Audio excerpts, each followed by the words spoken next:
নমস্কার বন্ধুরা, সবাই কেমন আছো? আশা করি ভালো আছো। দুর্গাপুজো স্পেশাল একটা বিরিয়ানি রেসিপি নিয়ে চলে এসেছি।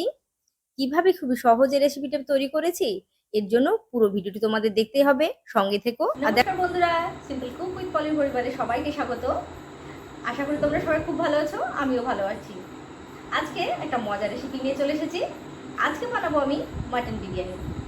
খুবই কম সময়ের মধ্যে ঘরোয়া উপকরণ দিয়ে কীভাবে খুবই সহজে মাটন বিরিয়ানি বানানো যায় সেই রেসিপিটাই তোমাদের সাথে আমি শেয়ার করছি। চলো ঝটপট রেসিপিটা দেখে নাও। তো আমি এখানে 800 গ্রাম নিয়ে নিয়েছি চাল। তো চালটাকে খুব ভালো করে ধুয়ে নেবো, তারপর আধ ঘন্টার জন্য ভিজিয়ে রাখবো, তাহলে বিরিয়ানিটা খুব ভালো তৈরি হবে। তো এখানে নিয়ে নিয়েছি আমি 700 গ্রাম মাটন, আর নিয়েছি 5টা আলু, আর নিয়েছি 150 গ্রাম পেঁয়াজ। আলুটাকে আমি কেটে সেদ্ধ করে নেবো। চাইলে তোমরা কিন্তু গোটা ছাড়িয়ে নেওয়ার পর তেলে ভেজে নিয়ে পরে সেদ্ধ করতে পারো।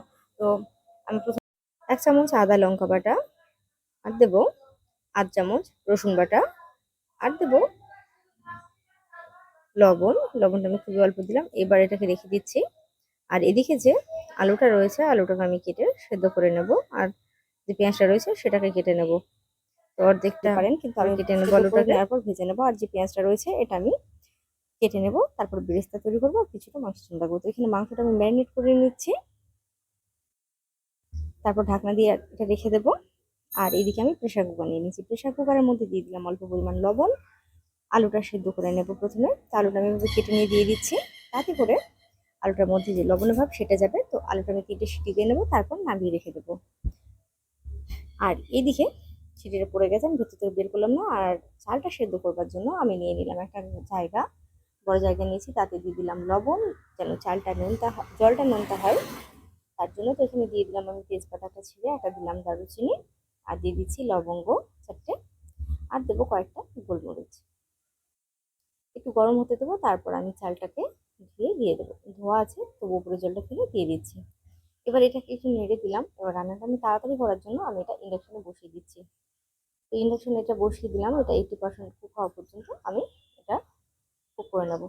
তো এখানে আমি কড়াই বসিয়ে দিয়েছি, আর এখানে দিয়ে দিলাম 1 কাপ সাদা তেল। সাদা তেলে বেরেস্তাটা ভেজে নিতে হবে সেই কারণে। তো এখানে দিয়ে দিলাম আমি পেঁয়াজ, 100 গ্রাম পেঁয়াজ দিয়ে দেবো, আর বাকি 50 গ্রাম পেঁয়াজটা রেখে দেবো। এখানে যতক্ষণ পেঁয়াজটা বেরেস্তা হতে থাকবে ততক্ষণ আমি আলুটা চেক করে নিচ্ছি। আলুটা দেখো আমি পুরোটা গলিয়ে ফেলিনি, এখানে 90% আলুটা কিন্তু ভালোভাবে সেদ্ধ হয়ে গেছে। তো আলুর চোখাটা আমি ছাড়িয়ে নেবো, আর এদিকে দেখো পেঁয়াজটা কিন্তু আমার বেরেস্তা হয়ে গেছে। তো আমি এটা তুলে নিচ্ছি একটা জায়গাতে, তারপর একটা জায়গায় ছড়িয়ে দিচ্ছি, তাতে করে পেঁয়াজটা বেশ ঝুরঝুরে হয়ে যাবে, আর মানে বেরেস্তাটা বেশ ঝরঝরে হয়ে যাবে, ভালো লাগবে। তো বাকি যে তেলটা রয়েছে দেখতে পাচ্ছি, এখন তুলে নিচ্ছি। আর বাকি যে তেলটা রয়েছে আমি এই তেলটার মধ্যে সেদ্ধ করে রাখা আলুটা ভেজে নেবো। তো তারপর এখানে দেখো আলুটার মধ্যে আমি দিয়ে দিচ্ছি সামান্য হলুদ, তাতে করে আলু যে কালার সেটা খুব ভালো আসবে। তো একটু হলুদটা দিয়ে নেড়ে চেড়ে নিলাম, তারপরে হাতে মাখিয়ে নিলাম। এই দেখো, এবার গ্যাসের ফ্লেমটা হাই করে কিন্তু এই আলুগুলো ভেজে নিতে হবে, কেননা সেদ্ধ আলু ভেঙে যাওয়ার ভয় আছে। আলুটা দেখো হালকা ব্রাউন হয়ে গেছে, আমি সম্পূর্ণ ব্রাউন হওয়া পর্যন্ত এটা ভেজে নেব। দেখো আলুটা কিন্তু ভাজা হয়ে গেছে, আমি আলুটা তুলে রেখে দিচ্ছি। তো তোমরা চাইলে তেলটা চেঞ্জ করে নিতে পারো, কিন্তু আমি এই তেলটাতেই রান্না করে নিচ্ছি। তো এখানে দেখো খুবই সামান্য দিয়ে দিলাম জায়ফল, আর দিয়ে দিচ্ছি 1 টুকরো দারুচিনি, আর 2টো লবঙ্গ। এবার দিয়ে দিচ্ছি কয়েকটা গোলমরিচ। এবার দিয়ে দিচ্ছি বাকি যে পেঁয়াজটা রয়েছে, ওই পেঁয়াজটুকু আমি দিয়ে দিচ্ছি মাটনটা কষিয়ে নেওয়ার জন্য। তো পেঁয়াজটা দেখতে পাচ্ছি এখানে হালকা লাল হয়ে গেছে। তো এবার আমি এই পর্যায়ে দিয়ে দিচ্ছি ম্যারিনেট মাটন। তো মাটনটা দেওয়ার পরেও কিন্তু আমি প্রায় 10 মিনিট এভাবে কষিয়ে নেবো। যেহেতু এতে আদা রসুন দেওয়া রয়েছে, সেই আদা রসুনের গন্ধটা চলে যাবে, আর মাটনটা কিছুটা কষানো হয়ে যাবে। 10 মিনিট পর আমি এখানে দিয়ে দিচ্ছি গুঁড়ো মশলা। তো এখানে দিয়ে দিচ্ছি প্রথমে সামান্য হলুদ গুঁড়ো, আর দিয়ে দেবো অল্প একটুখানি ধনে গুঁড়ো 1 চামচ, আর দিয়ে দিচ্ছি খুবই সামান্য জিরে গুঁড়ো, আর দিয়ে দেবো এখানে অল্প একটুখানি ঝাল লঙ্কার গুঁড়ো। এটা বাড়ির তৈরি, তাই কালারটা এরকম। তো যাই হোক, আপনারা চাইলে একটা অন্য কেনা লঙ্কা গুঁড়ো ব্যবহার করতে পারেন। এবার এটাকে আরো ভালো করে কিছুক্ষণের জন্য কষিয়ে নেবো। তো ঢাকনা ব্যবহার করছি, আর ততক্ষণে কিন্তু আমি এদিকে দেখে নিচ্ছি চালটা আমার কতটা কুক হয়েছে। তো এখানে দেখে বুঝতেই পারছেন যে 80% কুক হয়ে গেছে। তো এবার আমি চালটাকে বা রাইসটাকে জলটা ঝরিয়ে নেব। আর আবার এদিকে আমি মাটন কাছে চলে আসলাম, মাটনটা অনেকটা তেল স্প্রেড করেছে। তো যাই হোক, আমি এই পর্যায়ে এখানে দিয়ে দেব টমেটো কুচি। টমেটোটা দেওয়ার পরও আমি কিন্তু কিছুক্ষণের জন্য নেড়ে দেবো। তারপর আমি এখানে টমেটো নরম হতে দেবো, দিয়ে ঢাকা দিয়ে দিচ্ছি। ঢাকনা খুলে দিচ্ছি। তারপর আমি এখানে নিয়ে নিয়েছি 100 গ্রাম টক দই। টক দইটা একটু ফেটে নিলাম, তারপর এখানে দিয়ে দিলাম। তো বাটির মধ্যে আমি একটু জল নিয়ে সেটাও দিয়ে দিলাম। এবার এটাকে খুব ভালো করে একটুখানি কষিয়ে নেব। ভালো করে কষিয়ে নিতে হবে। দইটা এখন মনে হবে যে যেন কেটে গেছে, কিন্তু মোটেই না। রান্না করার সময় এটা ঠিক হয়ে যাবে। একটু ভালো করে এটাকে নেড়ে চেড়ে আমি আবারও ঢাকা দিয়ে দেবো, যেন মাটনটা খুব ভালোভাবে কষানো হয়ে যায়। এখানে দিয়ে দিচ্ছি আমি সামান্য বিরিয়ানি মশলা 8 চামচ, আর দিচ্ছি কালারের জন্য সামান্য কাশ্মীরি লাল লঙ্কা গুঁড়ো। আবারও এটা নেড়ে চেড়ে দিলাম, তারপর ঢাকনা দিয়ে দেবো। ঢাকনা দিয়ে আমি আবারও কষিয়ে নেবো। তো এখানে দেখতে পাচ্ছি মাটনটা অনেকটা কষানো হয়ে গেছে। এবার যেটা করব সেটা হচ্ছে আমি একটা প্রেশার কুকার নেবো। তোমরা চাইলে নতুন করতে পারো, কিন্তু আমার জন্য তাড়াতাড়ি হয় সেজন্য আমি প্রেশার কুকার নিয়েছি। আর এখানে কড়াইয়ের মধ্যে দেখতে পাচ্ছ মশলা লেগে রয়েছে, তাই আমি কড়াইয়ের মধ্যে জল দিয়ে আমি এটা প্রেশার কুকারে দিয়ে দিচ্ছি। তারপর মাটনটাকে 4টে সিটি দিয়ে আমি এটা রান্না করে নেব। ভেতরে সিটিটা থাকবে সেটা কিন্তু মোটেই বের করে নেব না, তাতে মাটনটা অনেকটা সফট হবে। আমি ঢাকনা দিয়ে দিলাম। ততক্ষণে কিন্তু আমি এখানে জাফরান কেওড়া জল তৈরি করে নেব। এখানে আমি নিয়ে নিয়েছি দুধ 1 কাপ, আর এর মধ্যে দিয়ে দিলাম কিছুটা পরিমাণ জাফরান। আর এখানে নিচ্ছি আমি 1 চামচ গোলাপ জল। এবার দিয়ে দেব 2 চামচ কেওড়া জল। অবশ্যই এটাতে খুব ভালো একটা গন্ধ আসে। 2 চামচ আমি কেওড়া জল দিয়ে দিলাম। এইবার এটাকে কিছুক্ষণের জন্য রেখে দিয়েছি।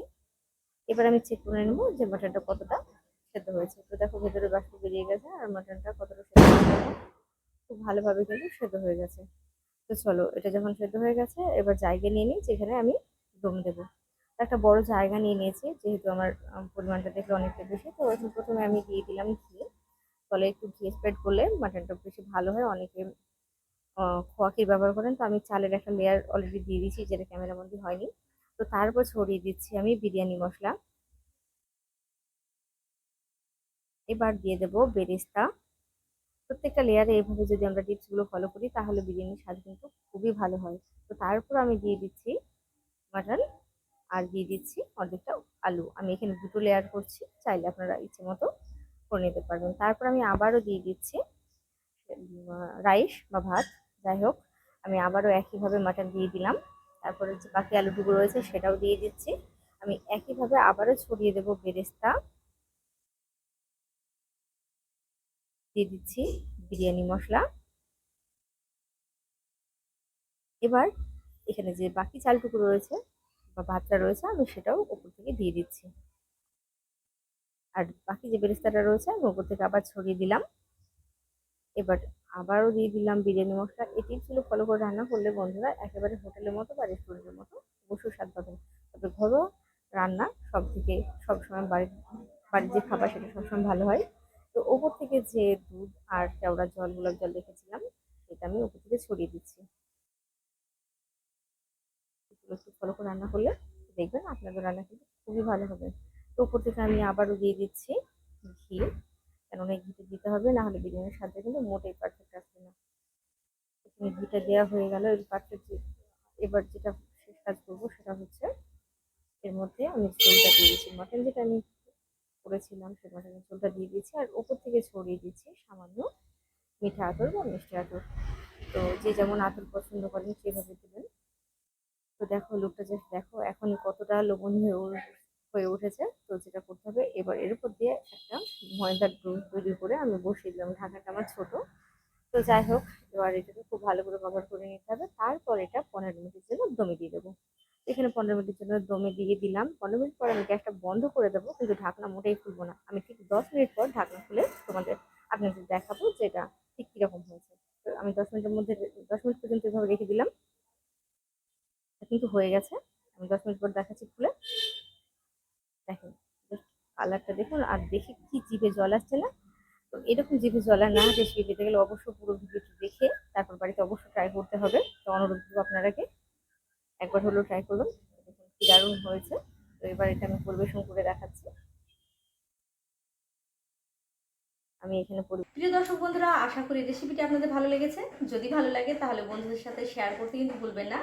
আর এই পুজোতে অবশ্যই আপনারা একবার বাড়িতে ট্রাই করে খাবেন, আশা করি আপনাদের ভালো লাগবে। সবাইকে আগাম শারদ শুভেচ্ছা জানিয়ে আজকের মতো এখানেই বিদায় নিচ্ছি। সবাই ভালো থাকুন, সুস্থ থাকুন, পুজো খুব ভালোভাবে কাটান। নমস্কার।